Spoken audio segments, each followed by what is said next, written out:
Bienvenidos y bienvenidas a su programa Monseñor Romero y la misión del Evangelio. Un programa que lleva dos objetivos: conocer a Monseñor Romero y estudiar la Sagrada Escritura con un juicio crítico desde la teología de la liberación.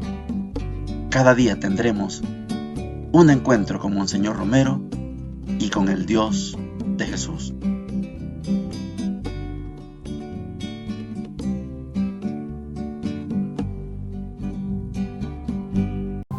Hola, ¿qué tal? Este es su programa Monseñor Romero y la misión del Evangelio. Es viernes 22 de marzo, casi la víspera de la celebración del martirio de Monseñor Romero. Yo cada año no dejo de tomar en cuenta este día 22 porque en 1980, 22 de marzo, fue asesinado el sacerdote Luis Espinal en Bolivia, 2 días antes de Monseñor Romero. Es como la víspera. Luis Espinal, sacerdote comunitario, y que lamentablemente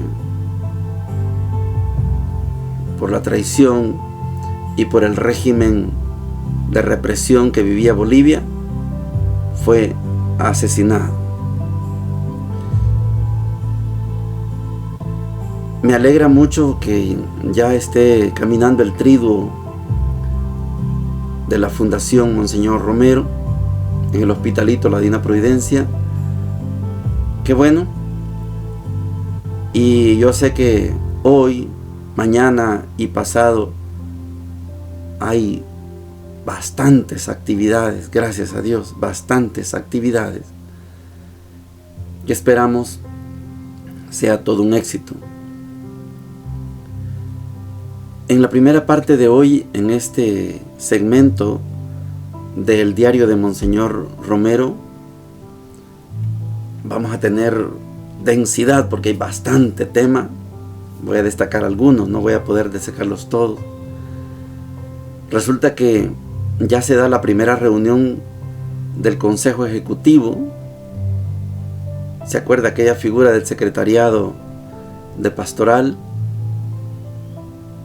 Habían construido una cosa tan grande, ahora hacen una cosa pequeña, un sacerdote, una religiosa y un laico, y ellos van a ser los voceros ante ese consejo de pastoral.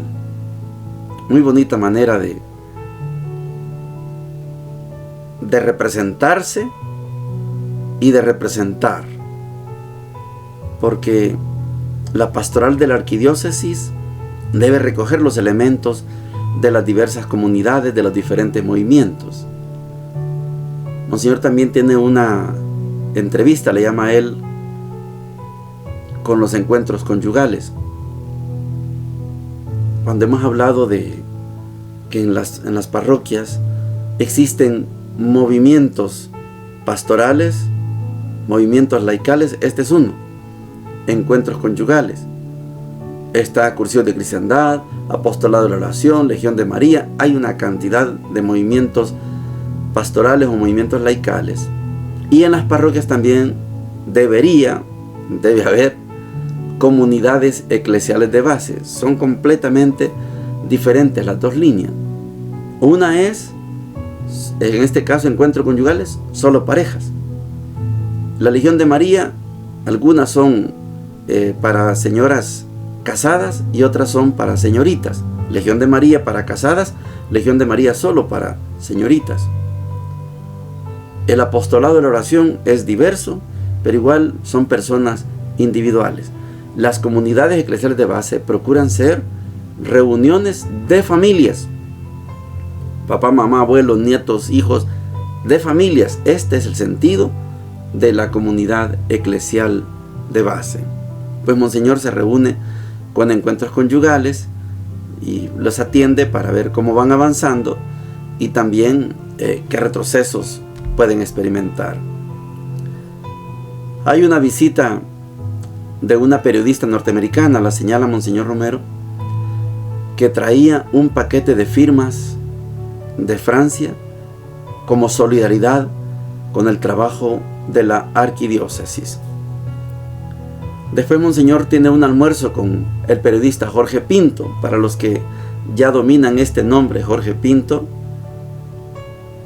el día que mataron a Monseñor Romero estaba celebrando la misa del primer aniversario de la muerte de Doña Sarita, la mamá de Jorge Pinto. Hoy tiene un almuerzo Monseñor con ellos. De último quiero destacar que Monseñor Romero tuvo una participación muy bonita en la Casa de Ejercicios Espirituales María Eugenia. Hay una concentración, hay una convivencia de pastores de la iglesia bautista. Monseñor habla de que eran como 40 pastores y todos querían hablar con él. Yo destaco esta figura porque Monseñor fue completamente ecuménico. Siempre estuvo atento a que no nos dividiéramos y no nos peleáramos como cristianos. Somos cristianos. No importa a qué iglesia va usted, pero el ser cristianos nos hace hermanos y hermanas. Y Monseñor es un digno ejemplo de papá que se reúne con todos los hijos. Es una figura de hermano que está junto con otros hermanos. Es una figura de amigo cuando se reúne con personas que lo quieren, que lo aprecian, que lo estiman. Varias facetas salen a relucir de Monseñor Romero en esta convivencia donde hay muchos pastores del área centroamericana y que quieren hablar con él. Oigamos a Monseñor. Jueves 5 de abril. Hoy se tuvo por primera vez la reunión del Consejo Ejecutivo o Secretariado del Consejo de Pastoral, que fue creado con un representante de vicarías, el padre Carlos Mejía, vicario de la Asunción Flor Blanca, una representante de las religiosas, fue una religiosa oblata al Sagrado Corazón que trabaja en Aguilares, y un representante del laicado. También fue un laico de la parroquia de Miramonte. Este núcleo, con el secretario del Consejo de Pastoral, es el que tendrá la realización de todas aquellas cosas que se acuerden en el Consejo de Pastoral, así como llevará a ese consejo las sugerencias, críticas y demás cosas que hayan que estudiarse pastoralmente. Esta reunión coincidió con una entrevista que habían pedido los representantes de Encuentros Conyugales. Es un movimiento parecido a Cursillos de Cristiandad y a Movimiento Familiar Cristiano, que nació de un grupo de Cursillos de Cristiandad y ha crecido mucho porque han sido ya muchos encuentros los que se han hecho. Ellos propusieron sus problemas, sobre todo en relación con otros movimientos familiares, y se trató de oírlos y de dar algunas pistas de solución, sobre todo ofrecerles los servicios de este secretariado del Consejo de Pastoral. Por la mañana también tuve la visita de una periodista norteamericana que traía un nuevo paquete de firmas de Francia en solidaridad con nuestra arquidiócesis. Hubo otras visitas en esta mañana densa de trabajo. Fui a almorzar con periodista Jorge Pinto, a donde me llevó el padre Benito Tobar. Compartimos las inquietudes del momento con un profesor universitario que participó en este almuerzo. Esta tarde asistí en la Casa de Ejercicios Espirituales María Eugenia a una convivencia centroamericana de pastores bautistas.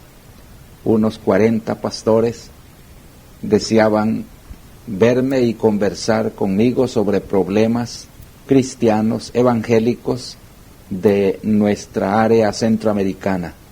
Les contesté saludándolos y admirándoles su sentido de amplitud cristiana y ofreciéndome a la amistad y a un trabajo ecuménico.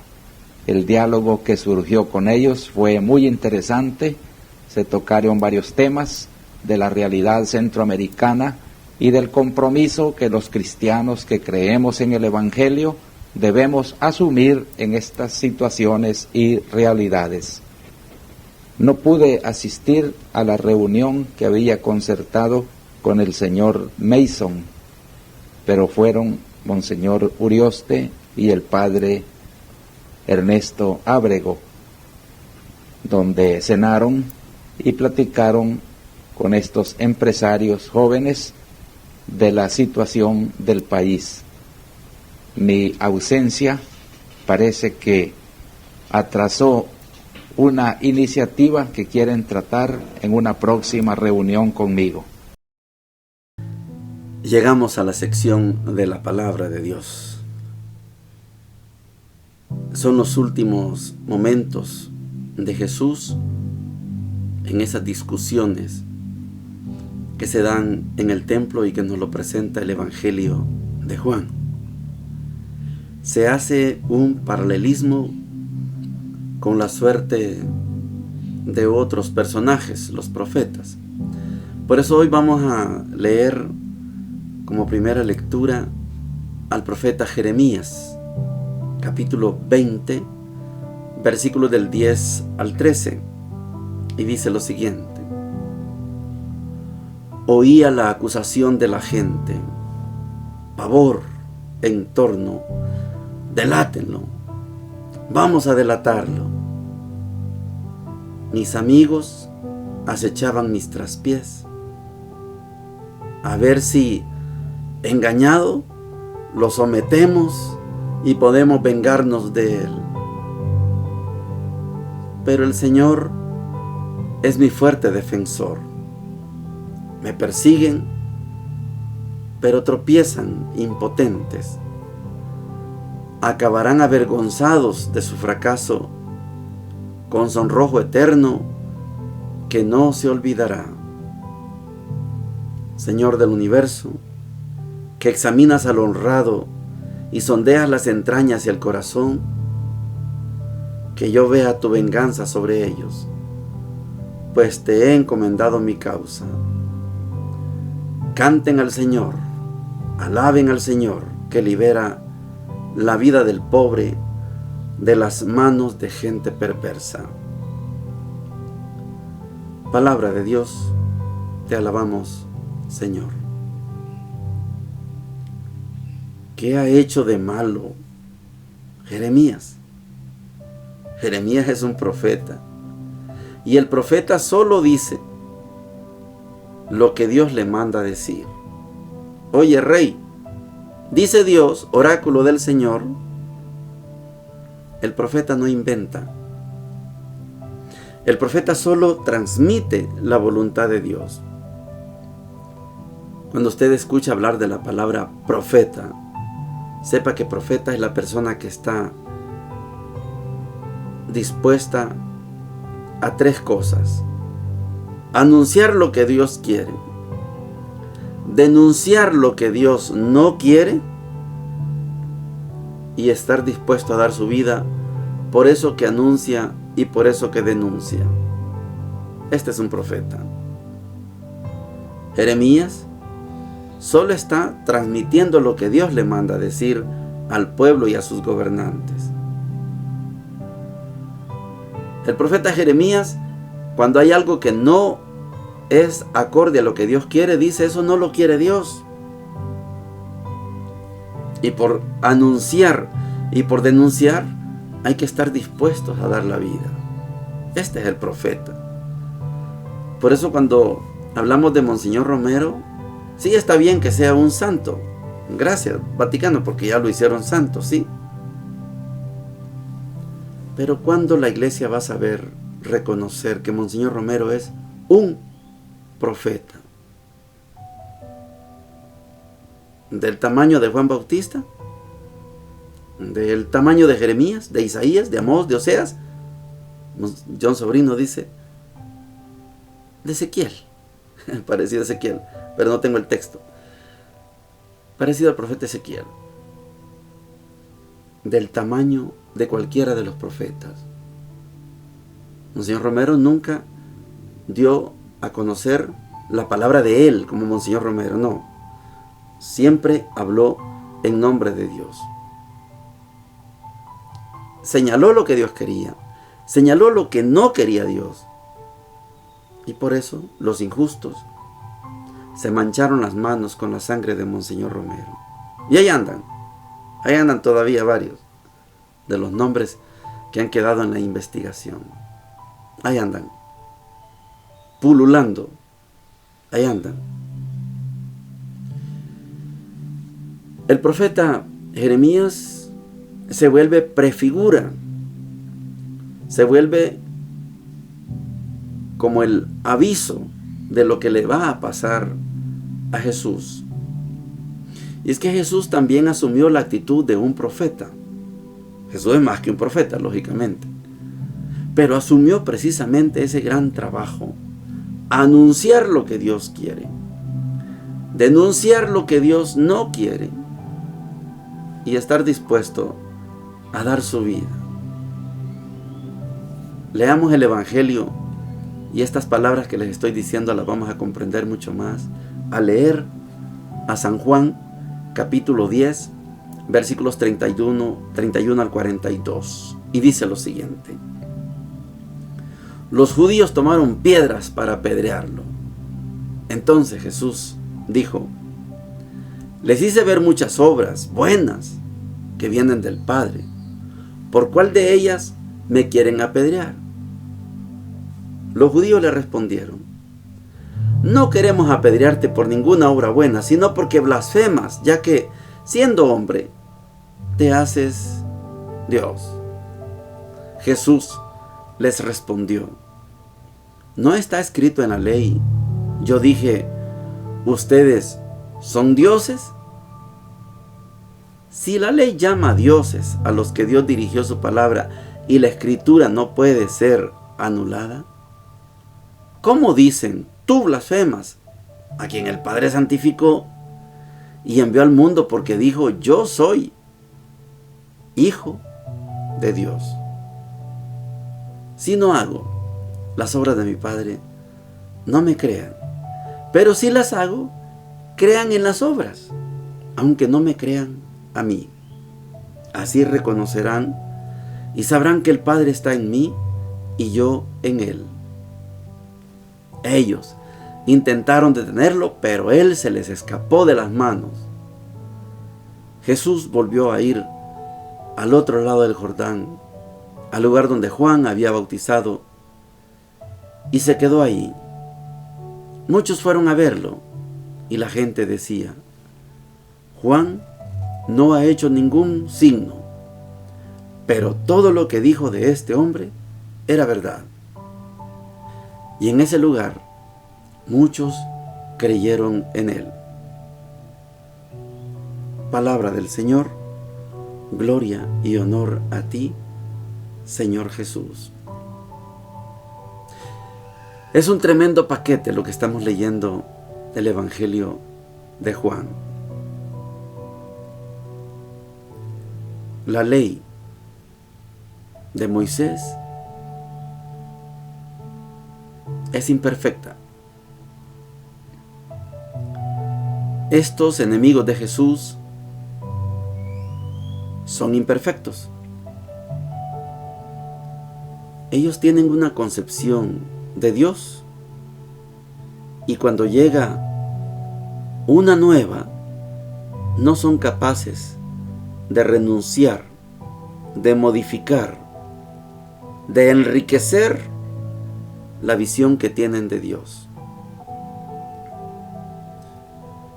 Ayer les decía cómo es lo peligroso de hacer de Dios propiedad privada de un pueblo como Israel. Dios no es propiedad privada de Israel. Nunca lo fue. Al revés, sí. El pueblo sí es propiedad privada de Dios. Aún con todas las infidelidades, Israel sigue siendo pueblo de Dios, pero no el único. Ahora somos muchos pueblos.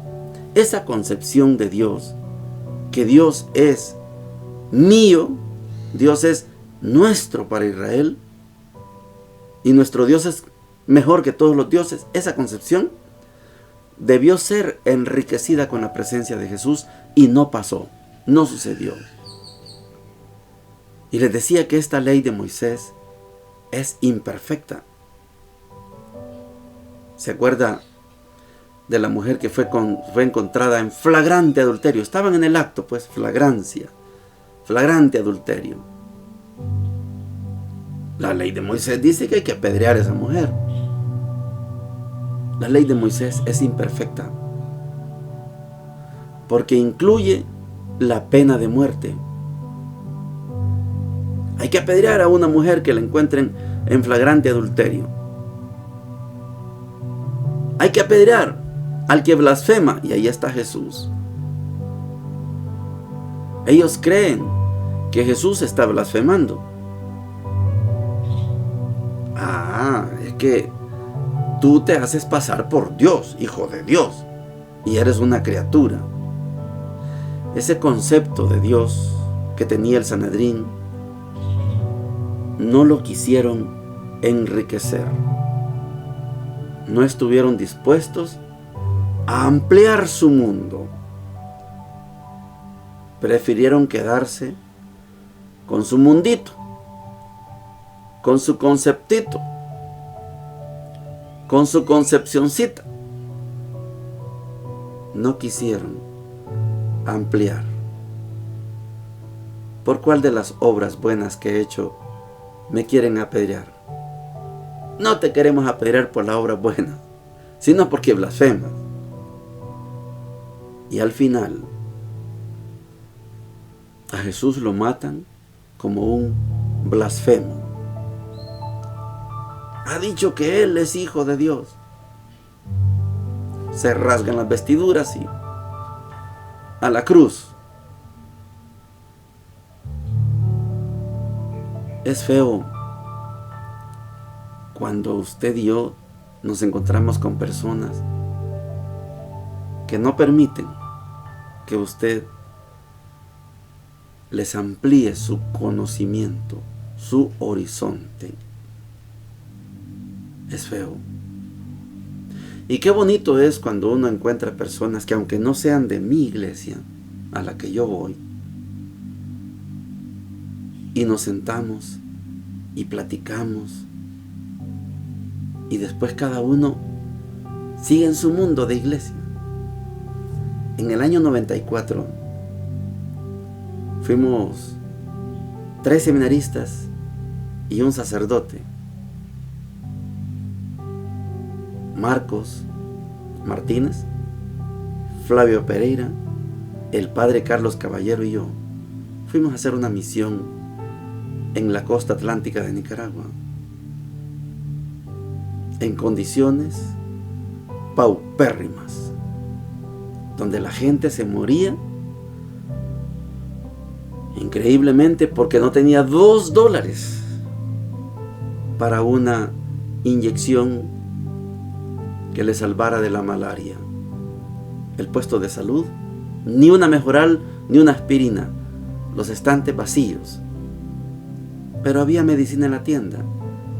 Pero el pobre campesino no tenía $2 y la gente moría de malaria.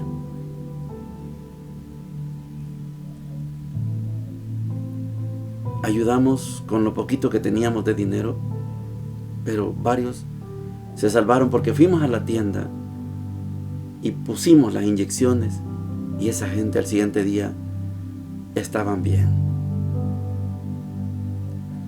Nos bajamos del vehículo que nos llevaba desde Ciuna hasta un lugar que se llama Las Quebradas. Nos bajamos en Las Quebradas y en la siguiente parada los pelotones de asaltantes dejaron desnuda a la gente.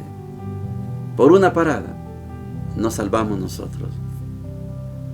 Estuvimos en Ciuna, fuimos a Guaslala, pasamos por Rosita, Bonanza, estuvimos en Guaspán y en Puerto Cabezas. Les quiero contar una experiencia en Guaspán, frontera con Honduras, la ribera del río Coco, un lugar pintoresco, bonito. Estaban ahí las trincheras. No lo vimos, pero nos contaron. Ese pueblo fue incendiado, Guaspán, todo, hasta la iglesia. Fue quemado, bombardeado.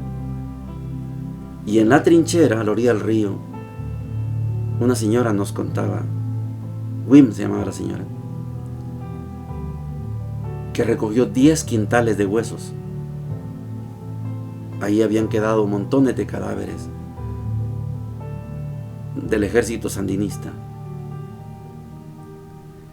En Guaspán pasó algo que me impactó para toda mi vida. Eso fue el 94, ya hace muchos años. Hace 30 años. Fíjese que ellos, después de la invasión de los Contras, financiada por Ronald Reagan, con fondos de Irán, usted recuerda ese movimiento que hicieron, que en vez de mandar armas para Irán, las mandaron para Honduras, y desde Honduras atacaban al ejército sandinista, al gobierno de Nicaragua. Cuando el pueblo reconstruyó, tomaron una decisión como pueblo de no agredirse por su fe. Miren el diseño de Guaspán. No lo he visto en otra parte del mundo que conozco. Aquí está la iglesia católica, el templo, y aquí está el templo evangélico, frente a frente casi. Hay una sola campana en el pueblo. Repican la campana y sale todo el pueblo, unos a la iglesia católica y unos a la iglesia evangélica de la iglesia morava, de origen inglés. A la misma hora comienza aquí, a la misma hora comienza aquí. A la misma hora termina el culto aquí, a la misma hora termina la misa aquí. Y cuando termina el culto y la misa, salen los vecinos y se ponen a comentar de qué habló el padre, de qué habló el pastor, y regresan a sus casas. Esto es un paraíso. En medio de lugares como Petén, donde el templo evangélico aquí tiene unas bocinas enormes y le dan todo el volumen para que le oiga toda la comunidad. Y allá hay otra iglesia que tiene otra bocina y le dan todo el volumen para que... Y nuestras comunidades están llenas más de bocinas que de gente. Porque tenemos en la cabeza la actitud del Sanedrín. No aceptamos enriquecer nuestra concepción de Dios. Jesús no va a perder el tiempo con el Sanedrín. Mejor se va allá, a la ribera del río Jordán, donde estaba bautizando Juan. La gente que tiene hambre de oír a Jesús, se va con él. lo escuchan, aprenden, se convierten y sacan una conclusión. Juan no hizo ningún signo, no cambió el agua en vino, etc. No caminó sobre el agua, no hizo ningún signo. Pero todo lo que dijo de este era verdad. Y esa actitud, ese análisis de esa gente sencilla, vale oro. Juan no hizo ningún signo, pero todo lo que dijo de este era verdad.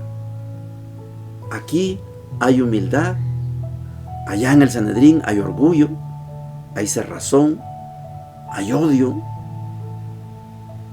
Allá no se puede hacer nada. Aquí sí, con esta gente sí se puede. Aquí sí se puede. Maravilloso el testimonio de la gente sencilla.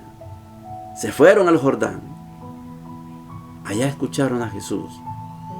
Y ellos sí le creyeron a Jesús. El Sanedrín quería apedrearlo por blasfemo. Pero la gente sencilla no llama a Jesús blasfemo. Dijo, todo lo que dijo Juan sobre este era verdad. Así se abre un camino de revolución cristiana. Cuando usted está cerrado, cerrada, no es posible vivir una experiencia de Dios. Cuando usted abre su mente y su corazón, ahí entra Dios. Y en ese lugar, muchos creyeron en Él. Cuánto quisiera tomar más tiempo, porque esto le pasó a Monseñor Romero. Hubo cabezas cerradas, selladas. No abrieron su corazón ni su mente para conocer a Monseñor Romero. No quisieron. Prefirieron dispararle. Hoy se esconden como cucarachas por no abrir su mente, por no haberse dado cuenta que teníamos en medio de nosotros a un gran santo, a un gran profeta. Bendiciones para todos y para todas. Hemos presentado Monseñor Romero y la misión del Evangelio. Hasta la próxima.